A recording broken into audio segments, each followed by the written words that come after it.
প্রথমেই বলে নিচ্ছি ভাই, আমি আসলে মানে আকিদাগতভাবে যাদের কথা উল্লেখ করব, কারোর সাথেই আমার আকিদাগত কোনো মিল নাই। সবাই 180 ডিগ্রি বিপরীত অবস্থান করে। তবে দুনিয়ার পার্সপেক্টিভে দুনিয়াতে ক্ষমতা এবং ক্ষমতায়ন সম্পর্কে যদি বলা যায়, যদিও তারা আমাদের এনিমি, তবে তাদের কাছ থেকে মানে কুফফার, তারাও কুফফার এবং তগুত, তবে তাদের কাছে কিছু শিক্ষণীয় জিনিস আছে। যেমন প্রথমেই শুরু করি যে হচ্ছে জায়নিস্ট ইহুদি খিনজিরদেরকে নিয়ে। এরা ভাই মুসলিমদের আলটিমেট শত্রু, মানে আলটিমেট এনিমি, সর্বাত্মক এবং চূড়ান্ত শত্রু। তারপরেও এদের কাছ থেকে শেখার আছে। সেটা হচ্ছে ভাই এদের মাইন্ডসেট। এরা এদের আদর্শে অটল। সারা বিশ্ব এদের বিপক্ষে যত মিছিল করুক, যত মিটিং করুক, তারপর হচ্ছে যত কনফারেন্স করুক, যত প্রোটেস্ট হোক না কেন, তারা কোনো কিছু কেয়ার করে না। They don't give up.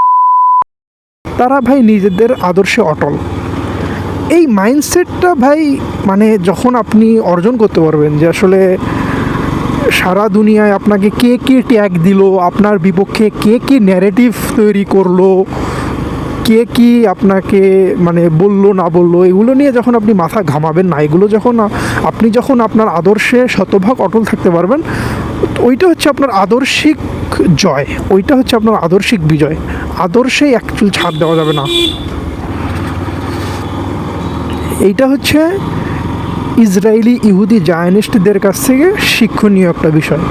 Gulf কান্ট্রিগুলো থেকে শিক্ষণীয় বিষয় হচ্ছে যে তারা তাদের আব্বু আম্মুর বিপক্ষে উফ শব্দটুকুও করে না। এদের আব্বু হচ্ছে ইসরায়েল এবং আম্মু হচ্ছে আমেরিকা। এরা এদের বিপক্ষে উফ শব্দটুকুও করবে না, যতই অপরাধ করুক, যতই কিছু করুক ইসরায়েল আমেরিকা। এরা গালফ কান্ট্রিগুলো তাদের আব্বু আম্মুর বিপক্ষে, অভিভাবকের বিপক্ষে কিছুই বলবে না, বলে না আর কি। এখন সেটা তারা আদর্শিকভাবেই ইসরায়েল আমেরিকাকে অভিভাবক বা আব্বু আম্মু হিসেবে মেনে নেক, অথবা তারা হচ্ছে ইসরায়েল আমেরিকার সেই পাওয়ারের কারণে ভয় পেয়ে তাদেরকে আব্বু হিসেবে মেনে নেক। যেভাবেই নেক না কেন, গালফ কান্ট্রিগুলোর অঘোষিত আব্বু আম্মু যে ইসরায়েল আমেরিকা, শুধু গালফ কান্ট্রি না, অন্য মানে এই বিশ্ব পরাশক্তিরাই তো মোটামুটি সারা বিশ্বের বাজার, অর্থনীতি, ব্যাংকিং সিস্টেম, তারপর হচ্ছে অন্য ফিনান্সিয়াল বিষয়গুলা, সব কিছু তো এরাই নিয়ন্ত্রণ করে। তো এদের বিপক্ষে আসলে মানে কথা বলে টিকতে পারবে না যদি না তাদের সেই পরিমাণ গাটস থাকে।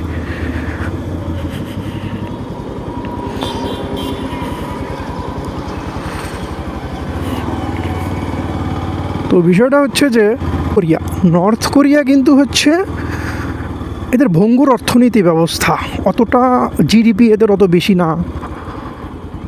তেল তুলি আগে ভাই, একটু জ্বালানি তেল তুলি, তারপর বাকি কথা বলতেছি। তো যেটা বলতেছিলাম যে হচ্ছে নর্থ কোরিয়া এবং সৌদি আরব। নর্থ কোরিয়ার আপনার আয়তন অনেক কম, সৌদি আরবের আয়তন নর্থ কোরিয়ার চেয়ে প্রায় 18 গুণ বেশি, এবং নর্থ কোরিয়ার অর্থনৈতিক ব্যবস্থা মোটামুটি ভঙ্গুর। তুলনামূলকভাবে সৌদি আরবের অর্থনীতি অনেক সমৃদ্ধ। জ্বালানি তেলের কারণে ওদের অর্থনীতি অনেক চাঙ্গা হয়ে গেছে সৌদি আরবের, এবং এদের জিডিপি অনেক বেশি। মানে নর্থ কোরিয়ার জিডিপির সাথে সৌদি আরবের জিডিপির তুলনা করাটা হাস্যকর, কারণ সৌদি আরবের জিডিপি অনেক বেশি। তারপরেও এত ধনী হওয়া সত্ত্বেও আপনার সৌদি আরবকে ভাই কয়টা দেশ তেমন একটা পাত্তা দেয়? তারা তো বিশ্বের পরাশক্তিদের কোনো হুমকি না।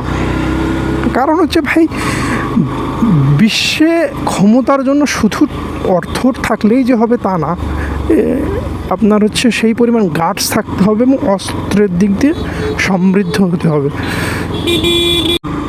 তো যেটা বলতেছিলাম যে তিনটাই ল্যাটিন আমেরিকার দেশ, ভেনিজুয়েলা, তারপর হচ্ছে মেক্সিকো, কলম্বিয়ায় তো আপনারা দেখছেন যে 90-এর দশকে পাবলো এসকোবার, ওর যে মেডেলিন কার্টেল, সেই কার্টেলের সদস্যরা ওর জন্য পুরা মনে হয় যে জীবন দিয়ে দেয়।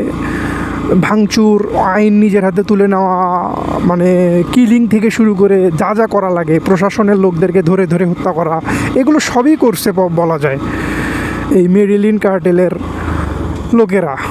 কারণ কি, তাদের যে লিডার পাবলো এসকোবারকে বাঁচাতে হবে। ওই একইভাবে বর্তমান সময়ে হচ্ছে এল মেনচো, ওর যে CJNG Jalisco new generation cartel, এই কার্টেলেরও লোকেরা মেক্সিকোতে সেম কাজ করতেছে, ভাঙচুর যা যা করা দরকার। তো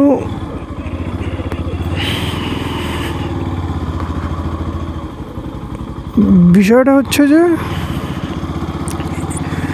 এরা কোনো রাষ্ট্রীয় ক্ষমতায় নয়, রাষ্ট্রীয় কোনো পদে নয়, তারপরেও এদের ওই প্রকার মানে গার্ডস আছে, প্লাস এদের শক্তি আছে, এদের অস্ত্রশস্ত্র মোটামুটি আছে, যার জন্য এরা হচ্ছে একটা দেশের প্রশাসনের বিরুদ্ধে সশস্ত্রভাবে দাঁড়াইতে পারছে। আমি কিন্তু তাদের ওই খারাপ কাজগুলোকে জাস্টিফাই করতেছি না, তারা যে ড্রাগ ট্রাফিকিংয়ের সাথে জড়িত এই কাজটাকে আমি জাস্টিফাই করতেছি না বিষয়টা। তবে আমি এখানে একজন নেতা হিসেবে তারা মোটামুটি সফল, একজন নেতা হিসেবে অ্যাজ আ লিডার তারা একটু হলেও সফল, কারণ তাদের দলের লোকেরা তাদের জন্য জীবন দিয়ে দিচ্ছে। আবার ইরানের কাছ থেকেও একটা বিষয় শেখার আছে, যদিও এরা শিয়া ধর্মের রফেজি মুশরিক, কিন্তু তারপরেও এদের কাছ থেকে শিক্ষণীয় বিষয়টা হচ্ছে ভাই, ওরা মানে ধর্মের নামে তো রাজনীতি করে, ধর্মের নামে রাজনীতি করে এবং তারা পশ্চিমা আদর্শ থেকে দূরে। তো প্রযুক্তিগত উন্নয়নের জন্য আসলে পশ্চিমা আদর্শ গ্রহণ করা জরুরি নয়, এটা হচ্ছে ইরানের কাছ থেকে শিক্ষা। প্রযুক্তিগত উন্নতি, অস্ত্রের সমৃদ্ধি, এগুলোর জন্য যে আমেরিকার সাথে আতাত করে চলতে হবে, ইসরায়েলের সাথে আতাত করে চলতে হবে, এইটা আসলে জরুরি নয়, এইটা শেখা যায় ইরানের কাছ থেকে। কারণ ইরান কিন্তু বিশ্বের মিলিটারি র্যাঙ্কিংয়ে মোটামুটি 11 থেকে 15 এই রকমের সিরিয়ালের মধ্যেই আছে। আমি আবারও বলতেছি ভাই, এটা আকিদাগত কোনো টপিকে আমি আলোচনা করতেছি না, আমি আলোচনা করতেছি দুনিয়ার ক্ষমতার বিষয় থেকে।